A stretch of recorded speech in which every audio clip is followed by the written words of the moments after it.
Marvel news. We haven't discussed Marvel news in a long time. It's been a little quiet. It has been. It has been a little quiet. It has been. Have you started Loki yet?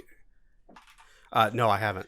Dude. No, I have not re-upped my Disney subscription yet, and I need to do that because I'm ready to do my Mandalorian rewatch to start getting jazzed up for season 3. But yeah, I'm going to catch up on the Marvel stuff then too. Did it get announced? Did season 3 get announced? It's supposed to be out this fall, right? They're working on it. Well, so Boba Fett is coming out this year. Mando doesn't come back this year. Oh, they haven't announced a new date for Mando. True. They were taking a year off. I will say, and that's a whole other ball of wax, but I will say Loki, I've only watched one episode so far, and I have one word to describe how I felt about Loki. One word. Okay. One word. Wow. Okay. Yeah, I used the same word to describe WandaVision, and that one ended up falling flat on its face. So, it's one of those things. Yeah, I don't want to do month to month with Disney. I will subscribe when I have something I want to watch. And so, yeah, okay. So if Mandalorian isn't coming out at the end of this year, but Boba Fett is, I'm still in. So, I will follow that. And I'll catch up on the Marvel series when that happens. There's going to be a lot of them because my goodness. Holy crap. Yeah. What stood out to you on that list? Should we just go down the list? Yeah, let's go down the list. Okay, this is from July of 2021 to May of 2023. And then Fantastic Four is to be announced. So Black Widow, Shang-Chi, Eternals, Spider-Man No Way Home, Doctor Strange and the Multiverse of Madness, Thor Love and Thunder, Black Panther Wakanda Forever, The Marvels, Ant-Man and the Wasp, Quantumania, Guardians of the Galaxy Volume 3, and Fantastic Four. As far as the series, we have What If, Hawkeye, Miss Marvel, Moon Knight, She-Hulk, Guardians of the Galaxy Holiday Special, Secret Invasion, Ironheart, Armor Wars, and Untitled Wakanda series. This looks like, to me, this is what me and my friends have been talking about, and we kind of agree. This feels like a reboot in a lot of ways, like how, basically like we are in the Iron Man phase of a new era. And, we are in like basically a phase 1 of something completely new, on the horizon, especially if you're watching Loki. The multiverse is going to be the focus of this next generation. They've made that pretty abundantly clear.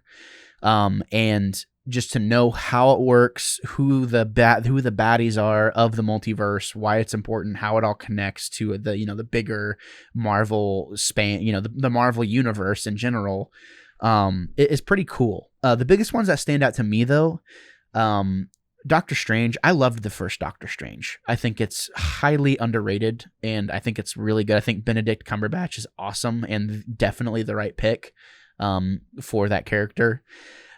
Thor Love and Thunder, bring it on. I'm ready for it. Guardians of the Galaxy Volume 3, obviously.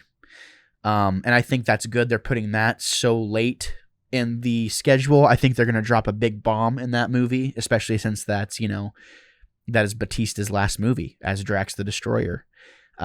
So there's going to be something big that happens there for sure. And you think about it, I connect the dots. I'm like, okay, if Batista feels confident enough to leave, and we're introducing multiverse things, it'd be pretty easy for another Drax to come in from a different multiverse and just join, do the thing there and whatever. Maybe this is the last. If it had to happen, right? Because you can't have Guardians without Drax. It's just not a thing. I am excited. Me and Emma are going to go watch Black Widow. I'm excited for that just to see what they do, because that just kind of feels like a wild card. This is like the first movie we've had in a long time. It's like, okay, yeah, it's been a couple of years. Yeah, I mean, it's been Spider-Man Far From Home. That's been the last one that's come out. So here we are, Black Widow. I have no expectations whatsoever. Very much in the same way that I had no expectations the first time I walked in to go see Iron Man. So let's see what we're going on. But so you're gonna let it reset and see where it takes you. Pretty much. I'm along for the ride. I'm gonna have fun. Yeah. I look at that list and I'm like, yeah, Thor Love and Thunder, I'm definitely in. Black Panther, that one's got my curiosity piqued because I mean, how do they carry this one forward? I'm curious about that one. Ant-Man and the Wasp. I've loved the first two Ant-Man movies. So yeah, I'll look forward to that one. But that's 2 years off. Guardians of the Galaxy. I just went through a marathon today. I had the day off, and I watched both Guardians of the Galaxy and Volume 2. And oh my gosh, those movies hold up so well. We just went through it on A Guy and His Wife, both of them. Did you? And the whole time, I was like, God, the first one especially, the first one is so good. It is so good. I think me and Emma both collectively agreed, like, that first movie is pretty much as good as, like, the Avengers movies, probably. Like, it's really good. As far as world building and introducing you and then making you interested in that part of the universe, yeah, hands down, it's better. I think Volume 2 is the better movie, though. Really? I do. I really do. And that I totally see that from an older perspective, from a sentimental point of view. Well, yeah, because it's a dad movie. Sentimentality it's a dad movie. And yeah, it's... Well, and I did notice... I sat there on the couch today, and it still got me. I had, one tear. Yeah. I mean, when it gets to Yondu there at the end. Yeah. And I think... they make such a big deal about, the Yondu, that like it kind of all sneaks up on you. And you don't realize there's 3 parallels in that movie. And they kind of sneak it in. I didn't notice it until the second time going through. I'm like, wow, they're really drawing a parallel. Rocket's on his journey. Quill is on his journey. And Yondu is on his journey. And they all intertwine to where if you have any sentimentality for any of those characters... when it hits there at the end, everything comes full circle, And that is the beauty of that one. It's so it doesn't matter. It doesn't matter if you're Team Rocket or Team Yondu or Team Quill. It doesn't matter whose side you're on. You're in the same emotional moment, regardless of whoever's around you. Yeah. It's fantastic. I enjoyed it. Go ahead. Sorry. Well, I was going to say all of that to say Guardians of the Galaxy Volume 3, that is going to be a huge movie when it comes out. The hype is going to be real for it. That's basically the Avengers of this phase, pretty much, I think. I think you're right. Yeah. Because Fantastic Four, I mean, I'm curious, but wow. And kudos to MCU for taking Spider-Man and bringing it back from wherever it was. And I think that they're going to do it with the Fantastic Four. But man, that's a checkered past with that franchise. I mean, so they tried it. They tried 3 different times to make that a thing. But I think has the MCU really flopped? Do you think WandaVision's really a flop? No, it's not. It's just not my cup of tea. Yeah. You said that about Doctor Strange interesting you. Considering where WandaVision went, it's just not something I'm interested in. So Doctor Strange and the Multiverse of Madness is probably going to be a little bit too out there for me. Sure. We'll see. Yeah. Well, let's see. And I think they are doing things a little bit differently with the TV shows in that they're willing to take liberties with, specific themes. And it's like, okay, well, we're going to sneak that in here because it may not be as widely accepted if we put it in the movies, So I am curious, but I'm kind of with you. It's like, it may end up, there was stuff in WandaVision where I was like, the last 2 episodes, I was like, really? Come on. You were doing so good. You were doing so good until you did the TV thing and made it a TV show. So yeah. And then to follow that up with Guardians of the Galaxy Holiday Special. Yeah. I mean, they're totally taking the Star Wars route with it. I love it. Yeah, I do too. I think that's rad. I'm here for it. I'm here for it all. But I will watch it at my leisure. Yeah. And I want to talk. Same here. I do have to say, I'm about to pee my pants, so I need to go to the bathroom really fast. All right, I got some hot fire to spit your way. Because it all kind of falls in line with this Marvel thing, right? And Star Wars, it's all Disney. It's all Disneyfied, which is fine. I've voiced this many times. I'm a fan. I am a fan. I do like it. A friend of mine sent me a graph of the fact that since 2010, the Marvel brand, has overtaken Star Wars by quite a lot in terms of revenue, which inherently means popularity, right? Does that cheapen both of those products?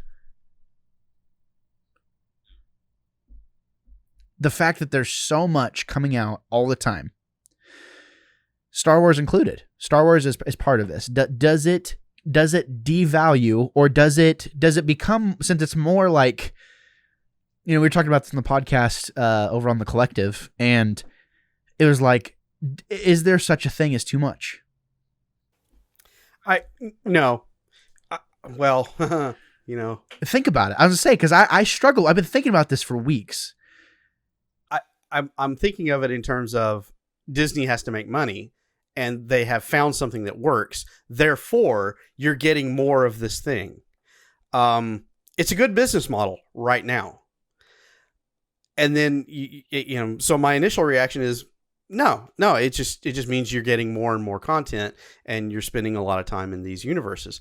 But then I think about the fact that, when I was a young Star Wars fan and all we had was the original trilogy and then the EU books, there was that, because there wasn't a ton of content out there, it kept, when something new came along, it was so infrequent that you were just going to consume it right as quickly as possible. That's what I'm talking about. So the days... Okay, so I see where you're going. Okay, thank you. So the days of... I put myself back in because I've been reading the Invasion series, the with the New Jedi Order. It's the comic series, which is awesome. It's so good.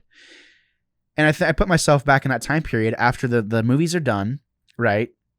There's all these different licenses floating around, for Dark Horse and, Marvel Comics and stuff like that. And I'm a huge comic book fan. I love comic books, right? We talked about this a lot. And you read some of these stories, and it's like, to see an idea like the Knights of the Old Republic come out and see that kind of fleshed out. And it's like, wow, that's awesome. To see the legacy books come out and that story be told. And it felt special. It was like, oh, like this is so good. Now, something comes out, I should be absolutely psyched out of my mind for every new freaking episode of The Bad Batch. Right? Mm-hmm. I should be just drilling my head every single day because there's not a new episode of The Bad Batch out. Just like how I was when Rise of Skywalker came out. I acknowledged in my mind all the time. I would fight people on podcasts all the time about those movies, the sequel trilogy. I knew they had issues, but it didn't matter because we had new Star Wars movies coming out. But now there's something coming out all the time.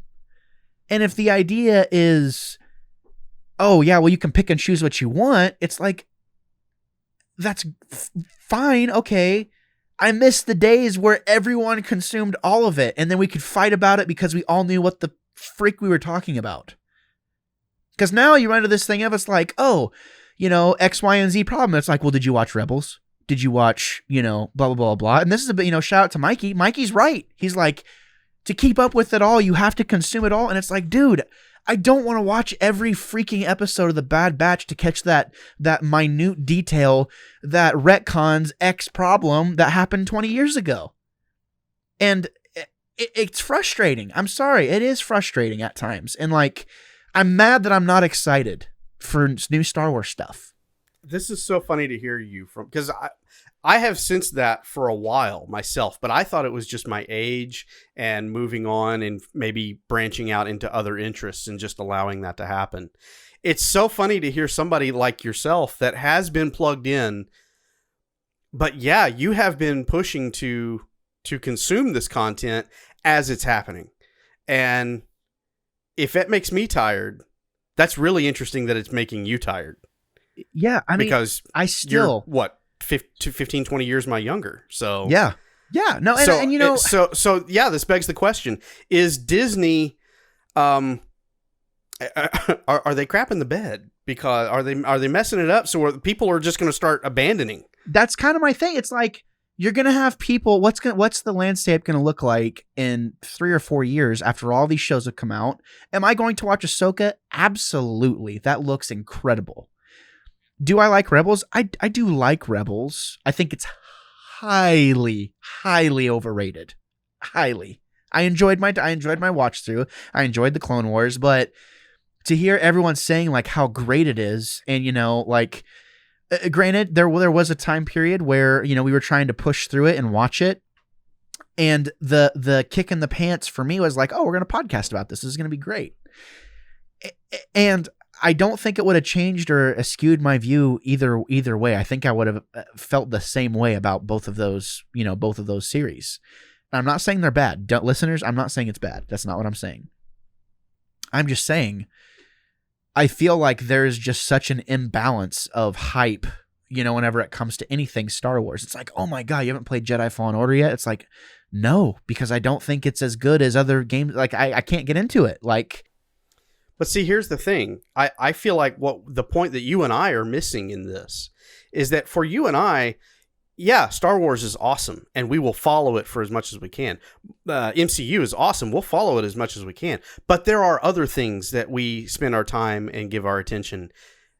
There's a subset of the culture out there that Star Wars is all they're going to follow. MCU is all they're going to follow.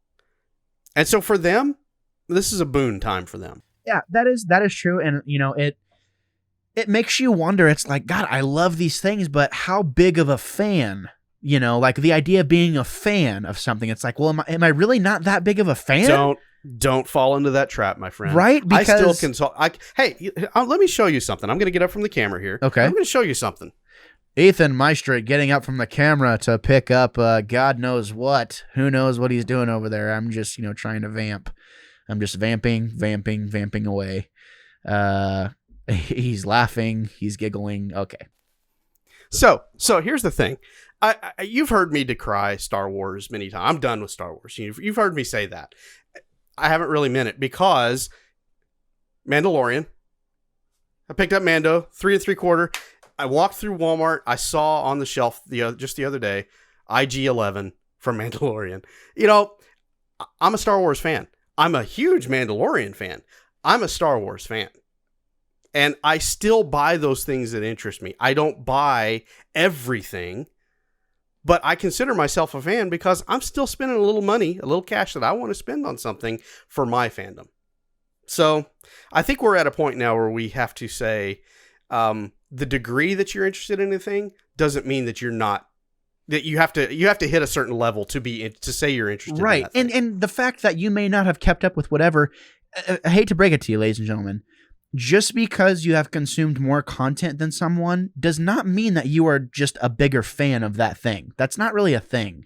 Fandom is subjective. Like, it's like, okay, you might have consumed more content, overall, but what if I've seen Mandalorian like 200 times? Have you seen Mandalorian 200 times? I'm a bigger fan than you. Like, so I don't know. There's just all these like things that like roll around in my mind of, is there too much? Is Star Wars like not that big of a deal to me anymore? Like, am I growing out? And no, it's not. Like, it's not those things at all. It's just, it boils down to a thing of, there was a time period where you got what you got. And now, since you have choices, you have, you can take pleasure in choosing what you want to consume.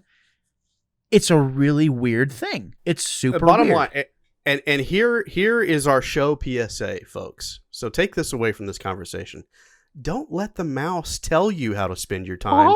You make that decision. You'll watch it all, boys and girls. Did you watch the new episode? You better re-up your subscription. No, do not let the mouse tell you how to spend your time and your money. You tell me. That's yours and it's precious. Yeah. And you be the fan you want to be and be comfortable in your own skin. And if your name's Alexa, that's your name. You're fine. Whatever. It's a cool name. Or if your name is Siri. If your name's Siri, God bless you.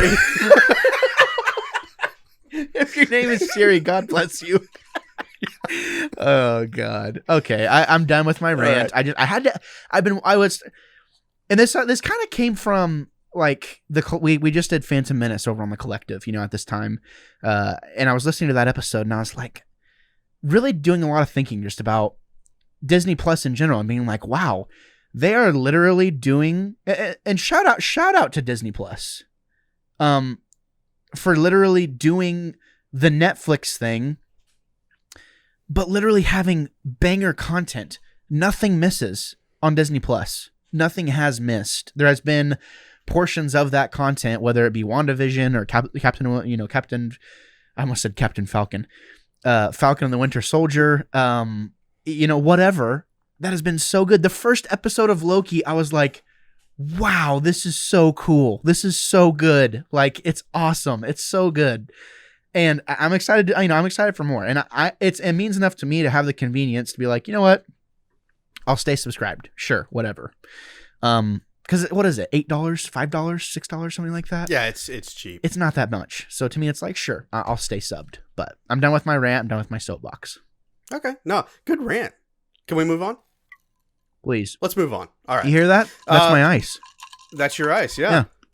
Well, whatever possessed you to check out any of the content that you saw today, I just want to say thank you so much for doing so. If you check the description down below, you'll see that there's a variety of different projects that I'm associated with. This is Wannabe Critic Productions after all. So I just wanted to say, if you enjoyed what you saw today, consider giving some of those other projects a chance as well. There's a lot of stuff that I'm a part of that I do. If you were here for me or for someone else that you saw today, again, just thank you for checking it out, and I hope to see you again. But until next time, I'm Gabriel Fast, and I'll always be the Wannabe Critic.